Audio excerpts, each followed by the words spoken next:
This edition of MacVoices is sponsored by Transporter. Your data in your own private cloud. Safe, secure, and cost-effective. Visit filetransporter.com/MV to get yours.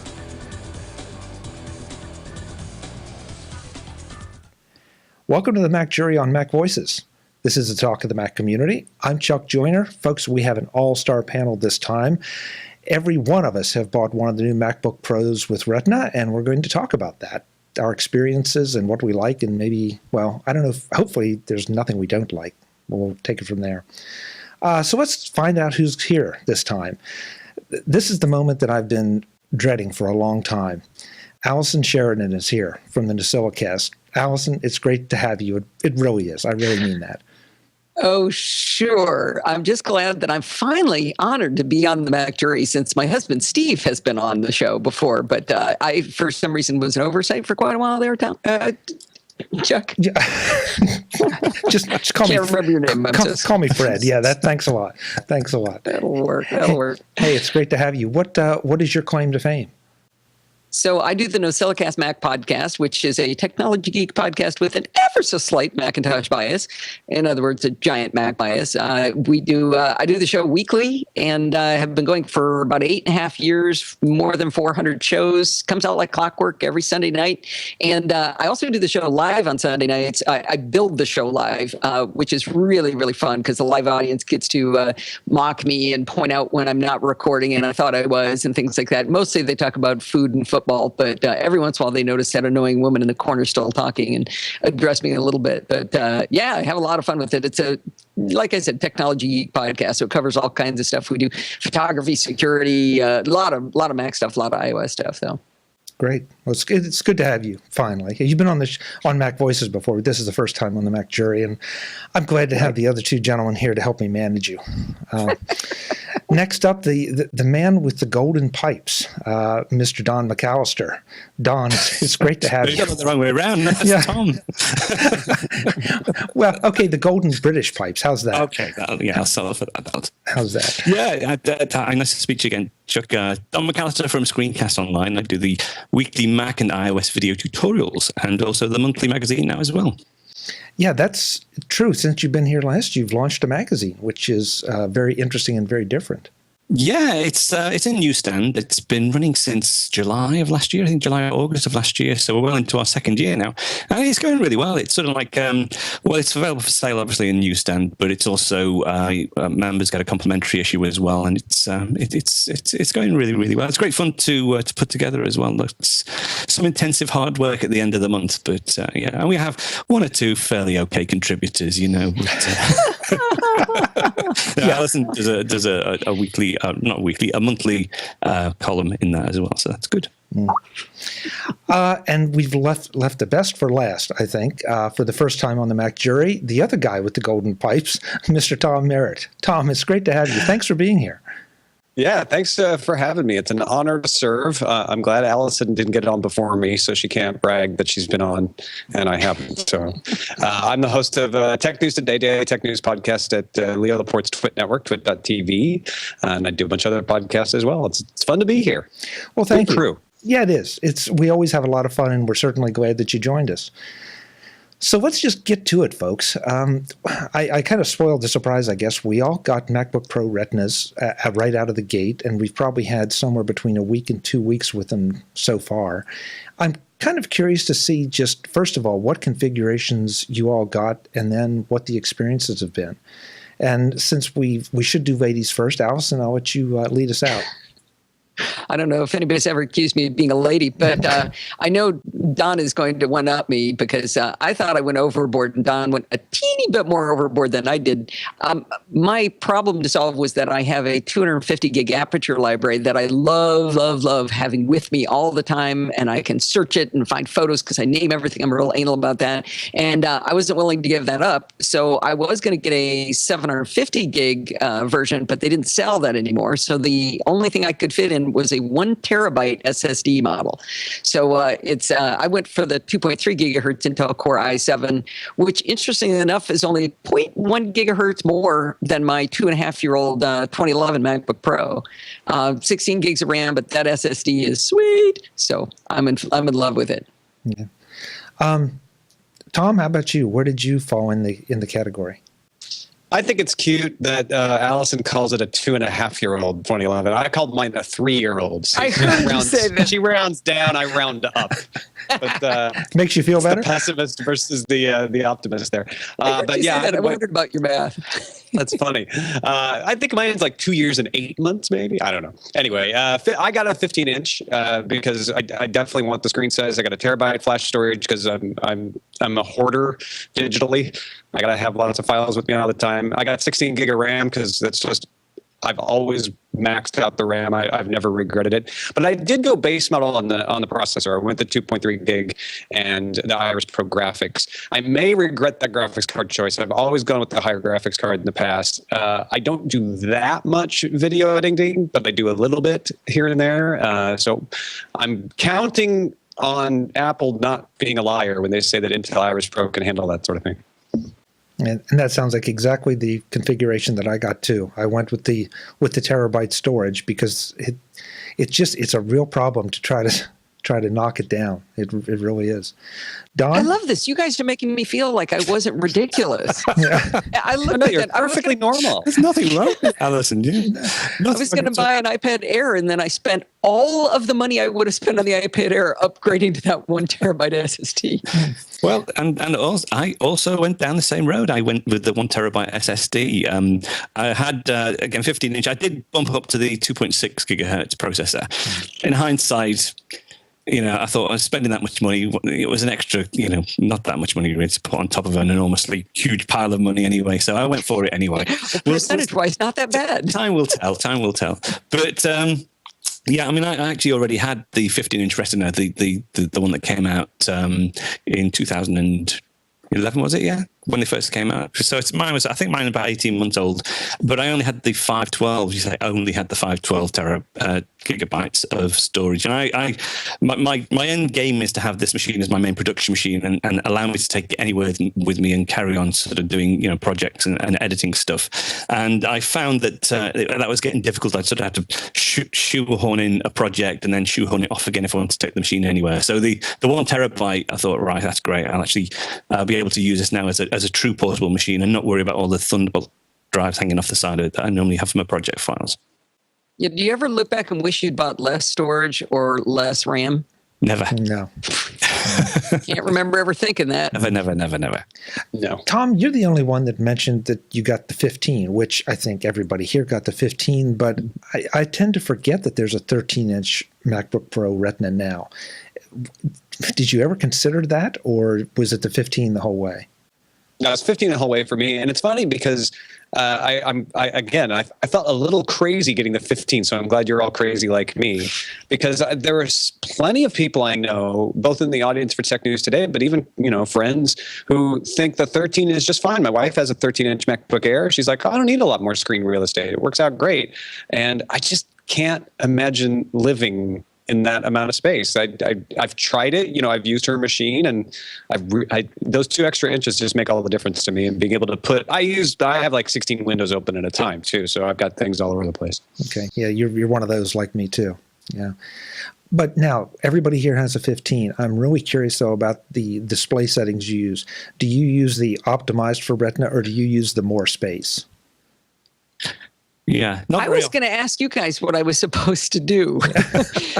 It looks cartoony on the optimized for Retina, though. Yeah, the problem is it's such a low resolution in the number of although there's quadruple the number of pixels you're actually sort of viewing. It is, as I see it, a low resolution display in the optimized for Retina. It's beautiful clear, but you can't really get that much on the screen. So I invariably always go and bump it up, scale it up to usually the next one above that. And then when I want to go mad, up to crazy, up to the highest resolution, and you can pack an awful lot. You can use some third-party apps as well that enable you to use the true native resolution, but then you just really can't read anything because everything's we see on the screen. But yeah, so probably the one just above the optimized setting, which it does actually say what that's equivalent to. I'll bump that up while you're looking at the other. Yeah, how do you know what it's oh, there it is. Looks like 1680 by 1050. No, Allison, please don't change it while we're recording. Oh, I have been. I've been changing it back and forth the whole time. Oh, good. Oh, good. But I'm not on that display. I'm on a different display. Yeah. Tom, yeah. oh no, sorry. I did it. I've been doing it too. I always wanted I didn't mean to, but never mind. Oh, great. The video is going to come out just wonderful. Everybody jumping around. Oh, never mind. I won't click on the others then. Oh, you can hover over. There we go. Yeah. So yeah, as Alison said, 1680 by 1050. But the 1920 by 1200, it's actually quite usable, especially if you're doing video editing. If you want to see multiple timelines and still see the video, that works very, very well. Yeah, Tom. Yeah, I've been living in the optimized since I got it, and I've been meaning to change it when I feel the need, but I actually haven't run into it yet. I'm surprised, actually. I thought, oh, well, I'll have to get in there and change that at some point here, but it's so pretty. Yeah, maybe that's why. I don't know. Well, the first time I saw it in an Apple store, I mean, I was always a 17-inch laptop guy, and just because I loved the real estate no matter where I was, and I was really just disappointed that the 17 went away. But then when I saw that that higher resolution even on the 15, it's like, wow, I can get more on the screen than I could on my 17. And That's I've a good point, never looked back and never had a problem with it. So yeah. I mean, With the exception of messing with the display, I hate to say this, but I don't actually notice that it's a Retina. I don't see, I didn't go, wow, when I opened it up. I just went, huh. Really? It's way faster because of that SSD, but I don't really notice it. Well, I sometimes switch to the Retina display, the optimized, just for like a breath of fresh air, So, and sort of go, ooh, that's great, and then switch back to the not optimized version. But again, if you switch to the non-optimized version, it's still.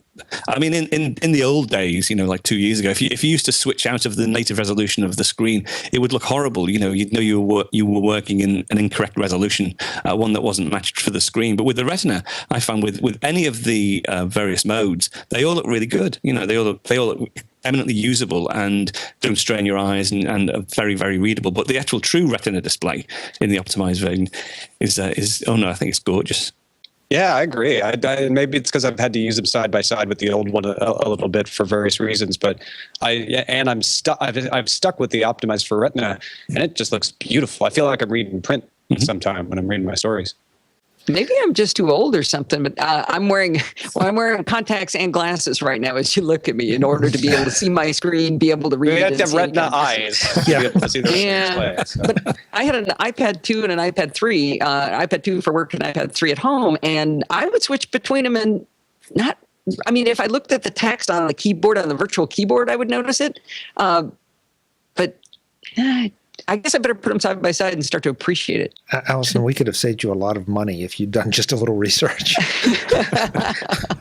Well, I would have ended up with a 13-inch MacBook Air, I think, and then I couldn't have gotten a terabyte, and that wouldn't have worked anyway. Well, I'll just pretend I can appreciate it. Since everybody here uses these as production machines, I'm also kind of curious what the methodology is to move from your old production machine to this new one. Do you use Migration Assistant, or do you just clone it and then clone it back over to the new drive? Well, pick me. Okay, Allison. I see both of them wanted to answer, but I did both. I know Tom did Migration Assistant because I did the Migration Assistant, and it took 16 hours to move it over. That's fast. Mine took 32 hours. What? Oh, my gosh. It was just sitting on my bedroom floor for more than a day. After it was done, I erased it and started over. And I did it. I got rid of Migration Assistant altogether, started a fresh account, and I just moved my data piece by piece. And then I'm installing all the apps and starting over because it wasn't very fast when I brought all the glop over. I think I could have kept my old machine and done a clean install of Mavericks.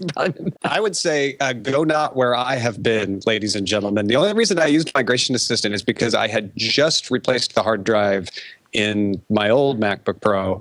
And so I had done what Allison had done when I replaced the hard drive. I started fresh and just reinstalled applications because you want to do that every so often to get rid of all the glop. And I was like, oh, well, I don't have any glop. I just did a fresh start. I'm just going to do the Migration Assistant and see how that goes. And of course, once you're down that road and you've spent a few hours, you're like, well, I don't want to pull out now because it might actually finish. And the estimates on when it's going to finish are never just ignore those. Those mean nothing. You can kind of How did follow you the connect them, progress Tom? I tried everything. I started over the network, and obviously that was way slow. And I was and I was like, I knew that. So I was like, well, I'll start it and I'll run downstairs. So I got Ethernet. I plugged the Ethernet cables in, and I bought the adapter. And that really sped it up for the first 20 minutes. And then suddenly it just ground down to slow again. And then I tried a Thunderbolt cable, and that didn't really seem to have any effect. They were both faster than over the network, obviously, but yeah. So I just left the Thunderbolt and the Ethernet cables both connected, and I noticed after I was maybe 10 hours through, because I'd waited overnight, and I started reading up because it kept saying plug in a Thunderbolt cable, and I did plug in a Thunderbolt cable, but that warning didn't go away. So I thought, okay, well, I wonder, maybe it's just not going to tell me. So I unplugged Ethernet, and then it said plug in Ethernet or Thunderbolt. So I knew it was recognizing the Ethernet, but not the Thunderbolt. So I read, and it turns out you're supposed to launch the old Mac in target disk mode before you plug that. Well, that's why the Thunderbolt didn't do anything. That makes sense. Yeah, information they could have given you when you started the process, right? They used to tell you boot to target disk mode first, but they didn't tell you this time. Oh, well, I was wondering why it was taking so long, because mine only took literally 2 hours, something like that, 2 or 3 hours. But what I did was to make a backup to a Thunderbolt drive using Carbon Copy Cloner, I think, in this instance. So I actually backed it up to a separate drive and then used that drive in Migration Assistant, and it worked great. See, that's what I should have done, and that's what I've done before is just clone the drive and put it over that way. Do what Don McAllister did, ladies and gentlemen. And not what we did, right? Yeah. I couldn't even do a clone, because on my old MacBook Pro, I had pulled the optical drive out and put in an SSD. So my OS and my apps were on the SSD, and all my data was sitting over on the hard drive. So there isn't really a way to make one clone of those two things, right? Right. No, there ought to be. Well, you could back them up individually as separate partitions. Right. In fact, that's what I ended up doing, because on my old production machine, I was getting a little bit concerned because I had lots of data actually within my user space, and it was getting a bit difficult to sort things out and to sort of pare things down. So before I actually did the backup, I actually split the data away from my user account. So I sort of had a separate data partition and my user partition, and kept them separate, and then backed each one up separately, and then put them back on the new machine, which I've partitioned into 2 drives now, a user drive and a data drive, so that I'm trying to sort of keep things separate, so that in the future, because when the new operating system comes around, it's always a pain, because then I've got to repartition the drive to put, the next version on. I thought, well, I'll try and be a bit more savvy this time and try and separate the data out so that I only have to worry about my user partition next time. So would you have taken what I had and just moved the data over to a partition? Yeah, but you still get in all that weirdness where the user account is actually on the was on the SSD. Well, no, it was pointing over. I don't know. Yeah, well, no, it doesn't. It just means that I've created a separate data partition on the SSD, so that's in 2 now. So the data is being handled really quickly now. It's a very fast access to my user data. Don, I'm so relieved to hear you have that kind of thing, because I mean, I guess I'm sorry. I just followed the rules. I booted my old one into target disk. I connected a FireWire cable, a Thunderbolt cable, and went to dinner. And when I came back, it was done. How did you know to do that? It didn't tell you to do that. I just knew. I mean, because he just knows the way we should have known, Allison, because we know better. But my excuse is going to be, I was pretending to be an average consumer who doesn't know any better, and this is the experience they would have run into. You're trying to represent the common man, the common woman. Wink, wink. Yeah, that's it. Well, then all that geekery hopefully helped somebody, because I didn't realize it was going to be that controversial. I just thought it's A or B, but you all found. Well, I think the difference is the last time I did it, I used to do it with FireWire, and that worked great. And then when I went to the 2011, they didn't have target disk mode anymore, didn't work, whatever. I had to do it over Ethernet in the last one. So it never occurred to me that it came back. I think it left, at least. Maybe it was there. The thing is, though, I mean, it's so much easier now to do a fresh install, although it's a bit of a tweak to actually do a clean install on if you're upgrading a machine, but to a new machine, it's pretty straightforward now with all the apps in the App Store. It's very, very easy to get them all back on, but it's still a little bit more, because I've got so many apps that I rely on, it's just, it's a day and a half, 2 days to actually get things back as they were. And Right. you're always a couple of weeks later, there's always an application that you've forgotten about that you need, and you've just got to go through the setup process again. So, oh, where's that activation code buried in my email folder? And I'd just gone through that in August with that new drive. So I was resistant to do it that my normal way because of that. And I found that the past couple of times I've used Migration Assistant, it has actually worked very, very well. I've not really had any sort of major problems with running anything or finding anything, or it's basically you're up and running straight away. It's great. I really enjoyed the process of going through and rebuilding it. I mean, you're right. It's absolutely a day and a half, and maybe it's because I have more time now that I enjoyed it. But I did want to give one giant recommendation to people who do a clean install like I did, is keep an eye on your application support folder in your library folder. I have a lot of apps that they're not mainstream apps, but they put weird things in there. Like I have DVDpedia that has a database of all my DVDs. That library is sitting over in the application support folder. I use Feeder to write the podcast. Feeder's files are down in the application support library, and I keep coming across them one after another going, oh, yeah, that's over there. So that application support library folder is really critical. That, like, if you're going to sell your other machine or get rid of that backup, take that folder and just shove it somewhere for a while, because you're going to find some app that you forgot or didn't realize relied on that. The one issue I've had in doing the Migration Assistant, it seemed to have lost a couple printer drivers. Not a big deal, really? But it just seems very strange as to, of all the things, everything else seems to be there. I haven't had any problem whatsoever except for a couple printer drivers. And it did. And the only things I'm sorry, Tom. Yeah. No, that's okay. The only thing that I noticed after migration was done, Dropbox very nicely said, "Hey, we noticed we're in a new place. Is this really you?" And I've got second factor authentication on. So I was appreciative. I'm like, you're the only one of my programs that did this. Good job, Dropbox. And the other, on the opposite side, Rosetta Stone, which I have for Spanish, absolutely will not run. It's just like, nope, you've activated 2 times already. And I'm going round and round and round with their customer support. You can't, it's not like Apple iTunes. You can't just deactivate your computers and reactivate. You have to call them or email them. It's a nightmare. Yeah. So. And neither one of those have anything to do with the Migration Assistant itself. So, yeah. And one thing that really helps with those to Dropbox, yeah. One of the things that really helps with the when you're doing a clean install is using LastPass or 1Password to store all your license codes. Because that, I mean, I just had it open and I go, okay, download, install, boom, boom. It's just cutting and pasting. And it wasn't as good as the App Store, but for all that stuff, I mean, I had every single code and I didn't have any trouble with any of them because of that.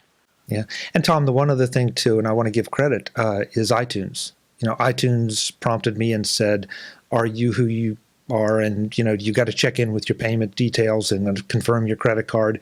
That's true. I forgot about that. Yeah, then I got an email saying, "Hey, you just bought such and such, or somebody did. Was it you? And if not, then panic." So, happily, I didn't have to panic. But yeah, other than that, the transition was very smooth. But now let's talk about the performance, because now we have a faster machine. Now we have that beautiful SSD, which I think Don and Tom and I had before. Allison, it sounds like you didn't. I didn't. Well, I had an SSD, but it was a 120 gig SSD in place of the optical drive. Oh, okay. So my data was not on there. And the biggest difference to me is Aperture screams now. I mean, it is so fast compared to what it was. Yeah. And Tom, did you say you didn't have an SSD? Not in the MacBook Pro. No, I had a solid state, thin and light Linux laptop that I used from Reason. So I knew how fast they could be. But going from MacBook Pro to MacBook Pro it was a 7,200 RPM drive for most of its life. Although the cheap replacement I bought in August, I went 5,400 just because I knew I was only going to use it for a couple of months. And going from that to this SSD, it's just a screaming difference. I knew it was going to be better, and even still, it's like, I feel like I'm getting more work done in the morning, just not waiting the few extra seconds, that build up here and there. Yeah.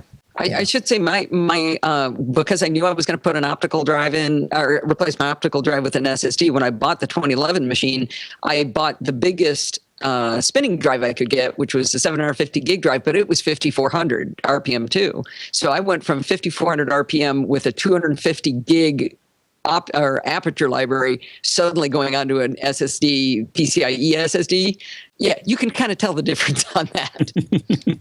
Yeah. Don, do you do a lot of video editing on this machine? Yeah, not as much as you might imagine, because I do screencasts, so it's mainly capturing and doing some basic editing of the screencast, and it's not sort of the actual file sizes and the amount of data that I'm handling during the edit process, at least, is minimal because of the nature of the actual video files themselves. They're not that large, they're quite small. Once I've started to export stuff, then I start to get into the bigger areas of storage, etc. But I've never really didn't have a problem with my old machine, to be honest, because that was a decent machine.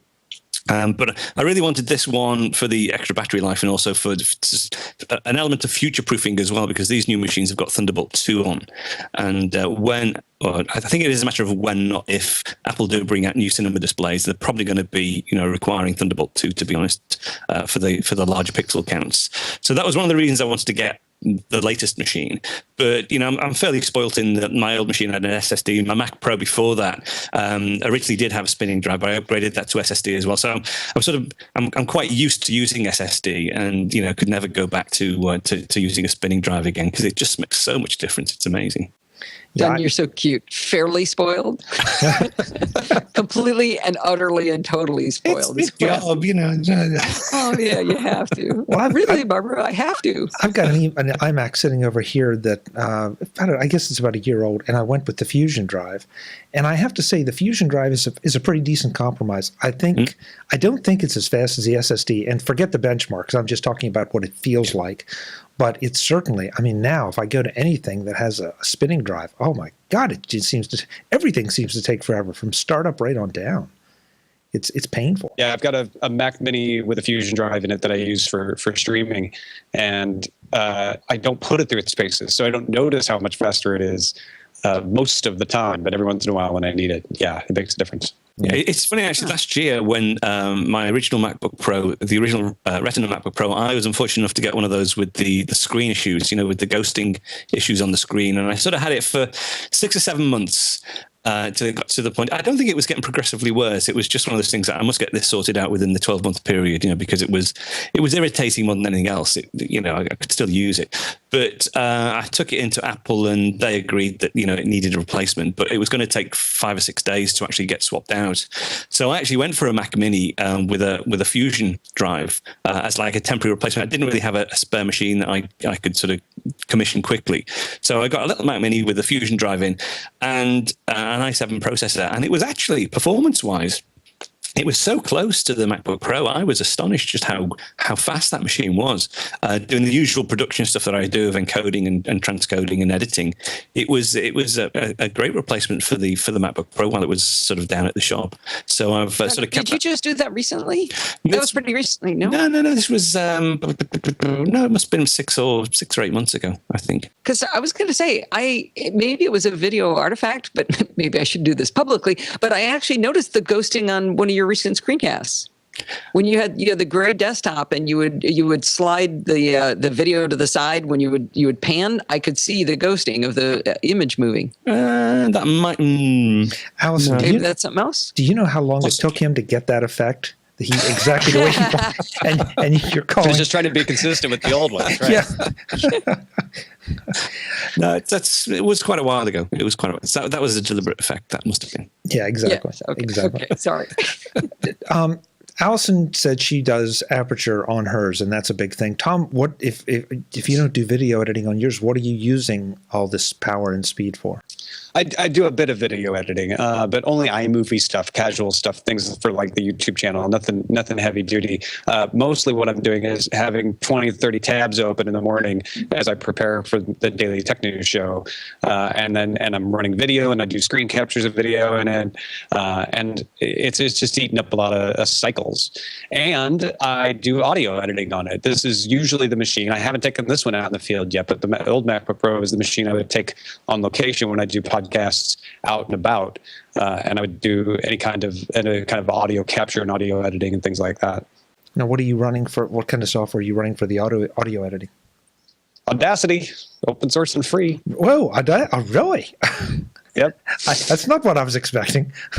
No, I know. And a bunch of people mock me. The Pro Tools users like to kick dust on me at the beach, but it works. It does what I want, and I have never been disappointed by it. So I'm doing talk is the other thing, right? I'm not doing music. I'm not doing anything that has some of the fidelity issues you might have, and it's great for that. Your transporter options just expanded with the release of the brand new Transporter Sync. What makes it different? The original transporter models are all self-contained and compact and require that you either purchase your own 2.5-inch drive or buy a model that includes the storage. And that's terrific because you won't find a better value in cloud storage. But the maximum capacity of 2.5-inch drives is currently 2 terabytes. What if you need more? 3 terabytes, or maybe 4? Or maybe you have a few USB drives laying around the desk that aren't doing anything. That's where Transporter Sync comes in. Just plug in any USB drive, up to 4 terabytes currently, and you've got the same convenience and security of any of the 2.5-inch drive models, but with even more storage capacity. Imagine having 4 terabytes of documents, photos, movies, whatever you want to store privately, but have access to instantly. Transporter Sync is just that simple. Plug in, configure, and go. Your documents are stored securely on your transporter and on any other transporters you share with. They are also available at your fingertips on the newly updated Connected Data iOS app so that you can have access to them, but not have them taking up valuable space on your iPhone or iPad. Interested? You should be. Visit filetransporter.com/MV to learn more about all the options Transporter gives you and take $50 off the purchase of any original Transporter model, from a 0 terabyte bare version up to their 2 terabyte version, by using the code MV50. And if you're interested in the Transporter Sync, email me at chuck@macvoices.com for a special discount code. Transporter, your data in your own private cloud, safe, secure, and cost-effective. Thanks to Transporter for sponsoring this edition of Mac Voices. Yeah, I've edited just a few shows now on the new MacBook Pro and in Final Cut, and it's interesting. It seems to render obviously a little faster, but the fans don't come on like the old one did. Oh, I noticed that too. Actually, yeah. with my tabs open all the time, the fans would come on immediately, just by having a certain number. I even run NoScript to kind of cut down on the number of things executing in the background. The fan never comes on this machine. It's incredible. Yeah, and I don't understand the difference. I have one weird problem I'm having that I'm working with the Busy Mac people. They got back to me immediately, and they're trying to figure out what's going on. But if I open an event in BusyCal and I try to add someone to the event, as I start to type in their email address, all of a sudden the fans come on and the processors are going crazy when it's trying to look that up. And they said it's a sync services problem, and so we're trying to narrow it down. But that's the only time I've heard the fans in 2 weeks. Yeah, it's funny you mentioned that actually, because that used to be one of the issues with my old Mac Pro, and I'd sort of forgotten about it, and I hadn't realized that this has solved that problem. When I'm recording, after doing like an hour or two of recording, sometimes because you're doing lots of editing and processing and stuff, the fans would kick in, and it was a problem because you would pick up the noise of the fans sometimes. So towards the end of the show, the fans would start kicking in. You'd actually pick up some of the fan noise on the mic. But now you mention it, I don't think they've actually. I think they did kick in once, but that was when I was doing a huge backup and analyzing a drive. And but since then, no, it's been silent. Yeah. Yeah, I'm really glad you brought that up. I actually had forgotten to turn the fan notifications back on in iSnap menus. I just turned it on. We're doing video here. My fans are at 2,000 RPM. Just sitting there, just barely moving. Yeah, and Just a whisper. On the old machine, Don, I had the same problem you would have. If I was using that as a recording machine, I would frequently get a little bit of fan noise on mic, and now it just isn't there. I don't know what they've improved, but they've improved something. Mm-hmm. So, are you guys? What kind of problems have you had with incompatibility with? Well, I guess this is a Mavericks question. And I hate to take your facilitation job there, Chuck, but... So what's new, Allison? Come on, I made it like 20 minutes without taking over the show. Incompatibility, when I did the migration over, it announced that, because that's something I should say, and maybe it'll make a difference. But I migrated from a Lion machine over to Mavericks, and it popped up and said, I think Total Finder, and there were 2 other programs, and of course it put them neatly in the incompatible software or whatever folder. But I've had none, except for that missing printer driver. I've had 0 problems. Don, how about you? Yeah, not too bad, actually. I mean, you have to be careful between compatibility with the MacBook Pro and Mavericks as well. Right. I had a few issues with, ScreenFlow, which is my main editing package. It works under Mavericks, but there are a few little bugs, and they're bringing out a Mavericks compatible version very, very shortly, which should be fine. The only thing that tripped me up, though, and I think it was more to do with the actual machine rather than Mavericks, is some VMware virtual machines that I've been running. I'm starting to use more virtual machines now. And again, one of the reasons for having such a powerful machine is that it gives you the capacity to run virtual machines, to keep sort of snapshots of different configurations when I'm doing different screencasts. And I've found that some of the virtual machines that I built on my old MacBook wouldn't run on this one. There was something to do with a change in the chipset. I was able to fix it by going in and just switching off a few settings in the virtual machine.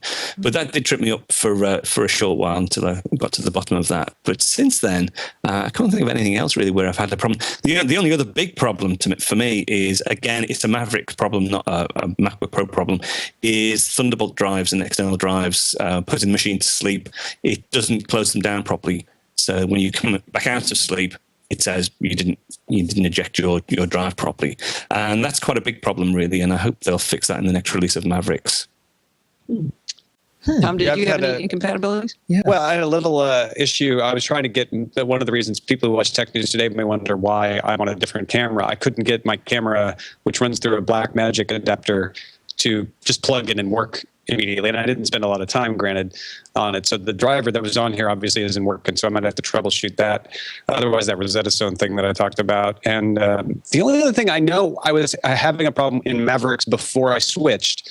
In Chrome, LastPass's drop-down menu will sometimes just turn into a little tiny square, and you kind of have to hit it 2 or 3 times. Ever since the upgrade to Mavericks, LastPass just updated for Mavericks, and I still notice it happening. So I don't know what that's about. It might be a Chrome thing, not a LastPass thing, because it's just in the extension part. That's a good point, Tom. It might be Chrome, because I made a concerted effort to switch over to Safari with Mavericks to try out the keychain syncing thing. So I actually have not used Chrome since I switched over, and I have not seen that with LastPass. But it's working fine at Safari for me too. Yeah. I've had a couple of weird things several times. And remember, this is all fresh install. I didn't cause any of this. This is not the cruft I put on this time. Command Tab, just all of a sudden it just won't work. Mail seems to get hung up where it's not responding to me, and I can't Command Tab out of it. A couple of times I've had it crash on me. I mean, this is a fresh install. I did not cause any of this. I brought everything in fresh. I've also lost my cursor a lot when I have the Apple Cinema display attached. I'll be sitting there swinging it around. I can't find it, and then all of a sudden it'll show up. So I thought that was weird. The one app I can't use is also from Telestream. Done. You mentioned ScreenFlow. The app I depend upon for my live show is called Wirecast Studio from Telestream, and they came out with a brand new version like a week before Mavericks, and it's not Mavericks compatible yet. So I haven't actually tried it. I'm teaching myself the new version first before I just give it a whirl and see if it works anyway. Great company, great software, really, really awesome tools at a great price. So I don't want to slam them, but it's kind of interesting that we're both that one tool that we really depend on has a little bit of issue with Mavericks. And it makes me glad that I did upgrade my Wirecast machine. Probably a good idea. On Mountain Lion, yeah. Yeah, well, I heard that Don did these VMs, and so I built a VM on my old machine, a Mountain Lion VM. Actually, I called Don on FaceTime in the middle of the night in England, asking, "Hey, how the heck do you do that? I heard you're doing this." So I'm going to try that. I'm sure that'll go horribly wrong, right? If I try to use, video and audio changing inside a VM inside of it. Yeah, it might be. That'd be a mess. Totally got to do that. Well, Don, that's something I wanted to ask about the virtual machines. Is it the is it the virtualization software that you're having trouble with, or is it the machines inside the virtualization that you were having to tweak? No, it was the machines inside the virtualization. It was something to do with the I can't remember what the actual error came up now, but it's to do with, it seemed like the instruction set that it was expecting from the chip was slightly different. So I just had to go in and uncheck some of those settings, and it all worked fine. One strange thing, though, was before I discovered what the problem was, I needed to build another Mavericks fresh build because I couldn't get this one working.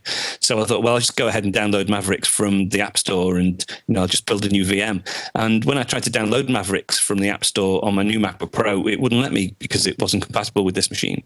So I think we've got a special build of Mavericks on the Retina MacBook Pro. I think it's not the standard build that you actually get in the App Store. You don't think it was just a DRM thing where they were saying you've already got Mavericks on that machine? I think so. I don't think it's because I've heard a few other whispers as well about the slight difference. I may be wrong. It could well be, but it definitely wouldn't download, and it looked as though it was an incompatible version. Huh. That's interesting because I downloaded Mavericks right away. I took that little install file and copied it like several places because I don't want to have to download a 5 gig file too many times if I can avoid it. Yeah, well, the thing with the MacBook Pro, if we have to rebuild it, we can always boot from the recovery partition, and it's the factory install version should be on there, so it shouldn't be a problem. Mm.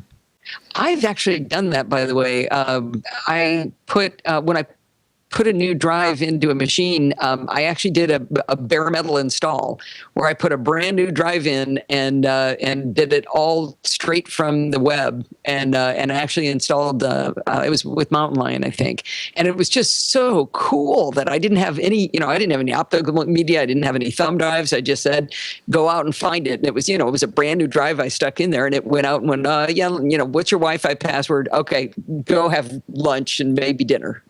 We'll be back, and it worked. That's what I did with that MacBook Pro with my old one when I swapped the drive back in August, and I got snow leopard. So then it was a couple more hops to get it back up to Mountain Lion because it was that old. But you're right, it worked flawlessly. I did run into, with the Mavericks install upgrade on that old MacBook Pro, some people were reporting this as well, an error that said your drive has failed. And you'll need to repair the drive. And I said, okay, went back to the screen, I pressed continue, and it continued along just fine and installed Mavericks, no problem. It scared the crap out of me because it was a brand new drive, but apparently a bunch of other people saw that too on their Mavericks installations. Reminds me of a long time ago. I was working on a CAD program on a big, $50,000 piece of equipment, and it came up and it said, "Okay to crash, yes or no." Like no, that is not okay.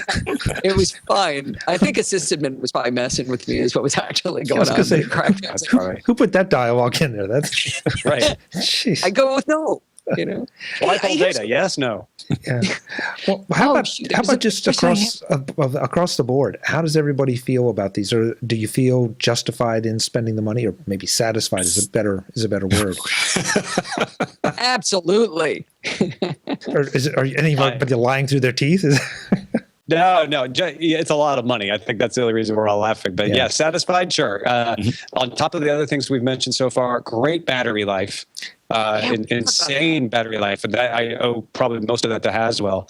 And light, a whole, it's at least a pound lighter than my old one, and I barely feel like I'm moving it around. Plus, it's solid state drive. I'm not cradling it like a baby, worried about bouncing that hard drive around. Yeah, and thin. Yeah. You and I went from the thicker, older version. Spoiled brat Don already had a thin one. Pro right? got back. Well, the thing is, though, although they are laptops and they're portable, I mean, I don't really consider it. They're easy enough to carry around, but I don't consider it a true portable. I think of it more as a portable desktop because it's if I'm traveling, and I've said this before, if I'm traveling, people say, well, you don't really want to take a 15-inch laptop away with you if you're traveling somewhere. But if I'm traveling to a conference or away to somewhere, I'll take the laptop, and that stays in the hotel room. That's my desktop while I'm in the hotel room. And then while I'm at a conference, I've got my iPad, so that's fine. And then, I'll only ever go back to base to actually use this because I don't really need to use this, while I'm literally out and about. So I see it as a very much a portable desktop. Even, it's slightly bigger than you would expect to carry a laptop around with you, but it has the performance of a desktop. It has the expandability of a desktop. And now with that 1 terabyte SSD drive, the internal capacity of it is fantastic now. So, it's my portable desktop rather than my laptop these days. I don't think we're going to have our spines replaced nearly as soon as we would have if they hadn't come out with the iPad. Because I used to carry my 15-inch MacBook Pro and a DSLR with a couple of lenses around Macworld and, compressed discs all the way. And now, just like you, I leave it in the hotel room. We probably shouldn't tell them where we stay and go around with the iPad. That's a fantastic solution. I agree. Well, so many people love the Airs, and they talk about just how wonderfully light they are. And they are. I take nothing away from them. But they still, to me, represent something of a compromise, whether it's in storage or connectivity or whatever. And I just feel like this is a no compromises laptop, and it's just gotten better. I wasn't happy with the 17-inch, but it was better than compromise. And so this is just less. In fact, it is no more compromise, and it's lighter and a lot longer battery life and everything. So I'm for very normal happy. people, though. Chuck, I mean, we're clearly not in the normal realm, but I mean, I bought my son a MacBook Air for graduation from college. I mean, the 13-inch MacBook Pro starts at $1,099. We're talking about a machine we bought that starts at $2,000, and I'm pretty sure we spent a lot more than that by the time we were done. So I think for normal people, the 13-inch MacBook Air is a spectacular solution for people who aren't, giant content creators like the 4 powerhouses here on the show today. Well, and I agree with you, Allison. And again, I go back to the no compromises. I feel like, and Don said it well. It's like a desktop. That's the way I view it. In fact, I could probably get rid of my iMac without any trouble and just say, okay, this is going to be my main machine. So that's just where this fits in, and it's priced accordingly. And I mean, it is a MacBook Pro Retina, and we're about to see another a lot of price discussions when the real Mac Pros come out. So, can I ask a dumb question about the battery life? I thought when I unplugged the battery thing, the charger, it would say 8 hours of battery. But when I unplug it, it says like 5. Why? I mean, it might be giving because 8. You haven't changed it over to percentages yet. That's why. Okay. Well, it says. No, I'm just joking, Allison. I don't have mine set for showing hours. I have mine set for showing percentages. Yeah. So you're saying you're not getting as much estimate left? Well, let's see. Okay, it's calculating time remaining. I've had it plugged in this whole time. It's at 100%. If I've got a percentage too, but if you tap on it, it'll tell you how much time you have left. Mm-hmm. And almost immediately it comes back and says 5 hours. Now, I keep my display full brightness. Am I supposed to have it so I can't see anything to be getting the 8 hours they talk about? Yeah, probably put your display about half down. That's usually what they do in benchmarks, isn't it? I hate that. I mean, that might do it. The brighter the display, the bigger my pupils get, or the smaller my pupils get, which allow me to have a longer depth of field so I can see my Retina display. All three of you guys went, what? Yeah. I'm looking at my hour and 47 remaining right now. And I'm not. I'm not mine touching is still anything. saying calculating. 65%. Yeah. Yeah, one thing I really like about the, again, looking at it as a desktop machine is its connectivity. You've got the 2 Thunderbolt ports, and these are now Thunderbolt 2 ports in the new machine. But you've also got with the Thunderbolt, you've got the connectivity of up to 2 cinema displays plus a HDMI display as well. So I have mine on my desk with 2 Thunderbolt displays permanently connected to it, and a TV if I want to. I never normally switch that in, but it's great, and it drives those at full resolution as well. So you can have the Retina display of your laptop and the 2 cinema displays as well, all from the single machine, and it handles it perfectly. It's really, really good. Don, you're just waiting for those 4K displays, right? Yeah, we'll have to test one out when it comes. Hey, here's a weird bug, and you know how you can do one of the great things is that you can use an external display. You can do AirPlay and have that be an external display, right, on an Apple TV, for example. If you again, back to the vision thing, if you hold down Control and scroll up and down, if you have that set in accessibility for Zoom, so you can, like if you're giving a presentation, for example, it's real nice to be able to do a Control Zoom and you can zoom in on the thing you're trying to show. That doesn't work on external displays anymore, or anymore on AirPlay. If you do zoom inside of a box, that does work, but the full screen zoom doesn't work. Didn't know that. That sounds like a Mavericks display handling. I think it is. Yeah. I don't know. It's definitely not the MacBook Pro. Well, guys, before we run out of time, I want to just ask for a bottom line. Would you recommend your configuration to folks? Do you think that there's anything that you bought that you don't need, or anything that you're now sorry maybe that you didn't kick up that one extra little notch? Tom? When you're talking about configurations, they're always so personal. So with that caveat of like, well, my configuration isn't necessarily appropriate for everybody, I have no regrets on my configuration for what I need. We'll see if I run into anything. Again, it's only been a little over a week, and I may still yet wish. I don't think I'll ever regret the processor, but I may regret the video card. Otherwise, no. I got nothing to say except positive things about the performance and the weight and the battery life and everything. Allison? How would I know whether I'm getting a great advantage of the fact that I did get that video card, Tom? What would I look for? Well, when would I see next time I go to edit some video, if it just starts, churning away and taking forever as I'm moving stuff around, that's what does. That's usually my sign is. Yeah. So I'll rip mine out and give it to you because I don't edit video on mine. All right. You heard it here. Target this mode first. All right. Right. So, in answer to your question, Chuck, no, I don't regret it at all. One of the motivators for me was that my daughter has a 5-year-old MacBook.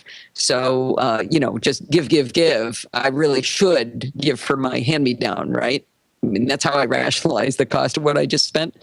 But a lot of people said, "Oh, Allison, you can put your Aperture library on an external drive," and it's like, okay, now drag that thing around too. It just didn't make any sense to me, and I'm really happy with this SSD. I am curious whether anybody knows whether PCIe is actually way that much cooler than regular whatever the SSDs were before. It's supposed to be. I don't know what the benchmarks are, but it is supposed to be faster. I've not actually really. I have to do that because I've got some old benchmarks from my previous machine. I'll have to run those up and see how they compare with the SSD drive. Yeah, help us rationalize this a little more, if you would. That would be nice.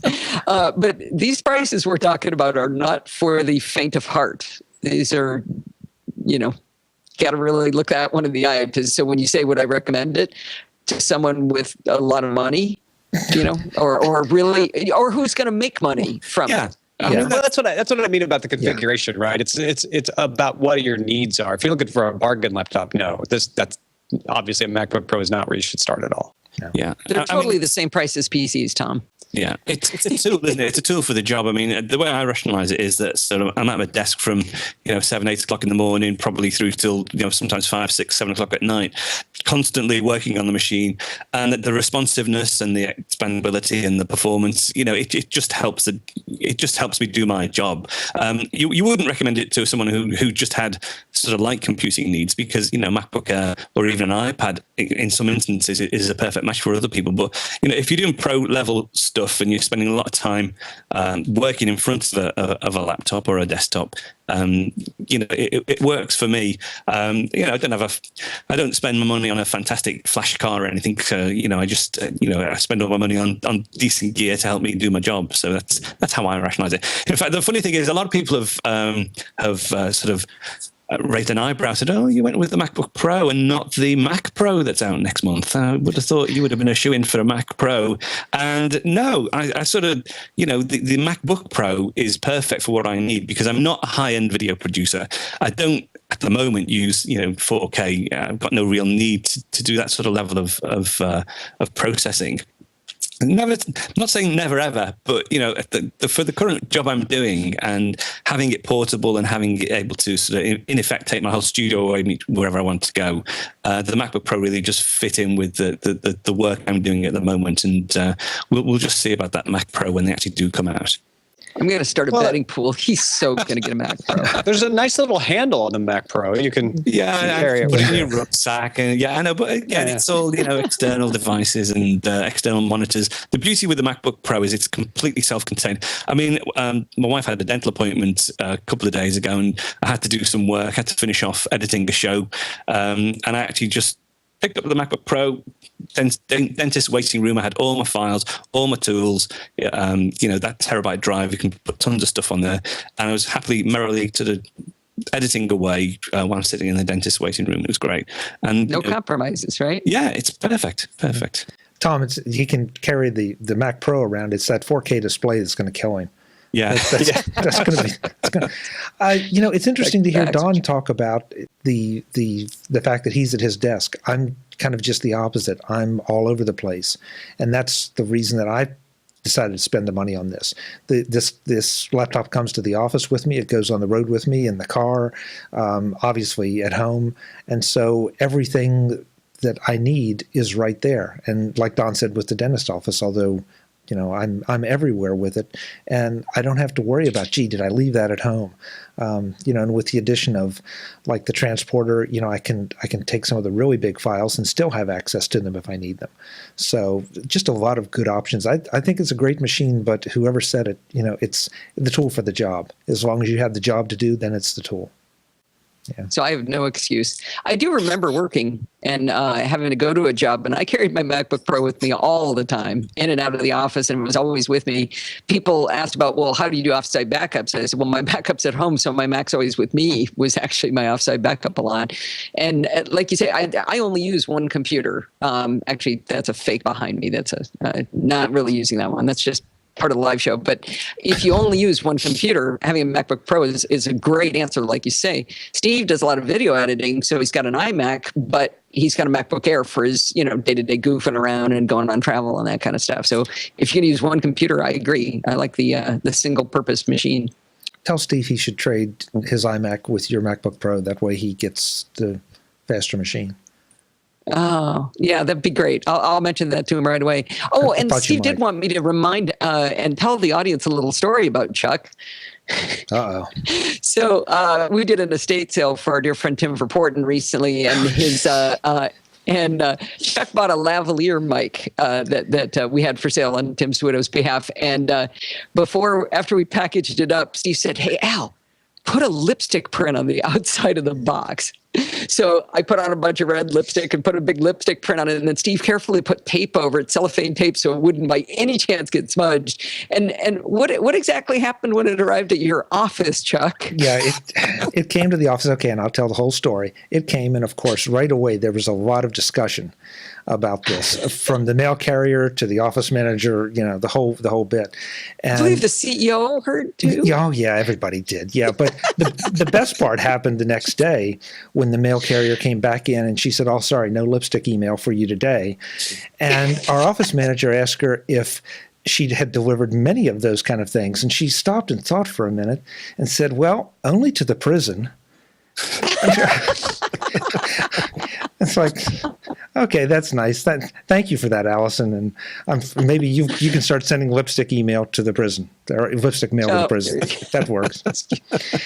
Hey guys, this has been a lot of fun. Thank you so much for the time. And folks, in case you didn't figure it out already, we have had a couple Skype hiccups back and forth and a little sync issue, but I think you'll realize how much fun we had, and hopefully you got something out of it.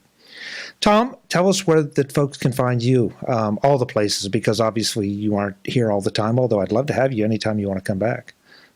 Sure. Yeah. No, this is a great time. Thanks for having me. My website is tommerritt.com, TOMMERRITT.com. And that points off to all the different things that I do, but particularly Tech News Today is probably of interest to this audience. And you can catch that live every morning at 10 a.m. Pacific at live.twit.tv.